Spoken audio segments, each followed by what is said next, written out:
তোমাদের অনেকেরই প্রশ্ন যে দিদি আমরা শিখব কিন্তু শেখার জন্য টাকাটা কেন দেব? এদিকে তোমরা শিখতেও চাও আবার টাকাও দেবে না।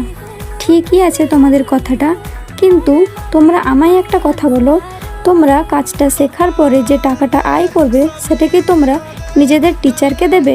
এখন তোমরা বলবে কেন দেব, আমরা নিজেরা আয় করব, অন্যকে কেন দেব?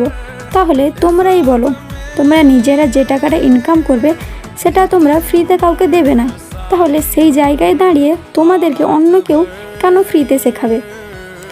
তোমরা যেখানে টিউশন পড়তে যাও সেখানেও তোমাদের প্রতি মাসে একটা টাকা দিতে হয়, তবেই গিয়ে তোমাদের টিচার বা ম্যাডামরা তোমাদেরকে পড়ান। এবার তোমরা আমায় বলবে আমরা কোর্স শিখে কী করব? তাহলে তোমরা বলো তোমরা পড়াশোনা কেন করছো? হ্যাঁ জানি তোমাদের কাছে এর কোনো উত্তর নেই যে তোমরা পড়াশোনা কেন শিখছো। তোমাদের কাছে যদি ডিজিটাল স্কিল শেখা ইম্পর্টেন্ট হয় তাহলে তোমরা শিখবে, যদি না হয় শিখবে না। কিন্তু তোমরা যাই শেখো না কেন তার জন্য একটা মূল্য দিতেই হয়। এবার তোমরা কি চাইছো? টাকা না দিয়েই শিখবে? ডিসিশানটা তোমার। আজকে একটা ছোট্ট ডিসিশান কালকে তোমার জীবন বদলাবে।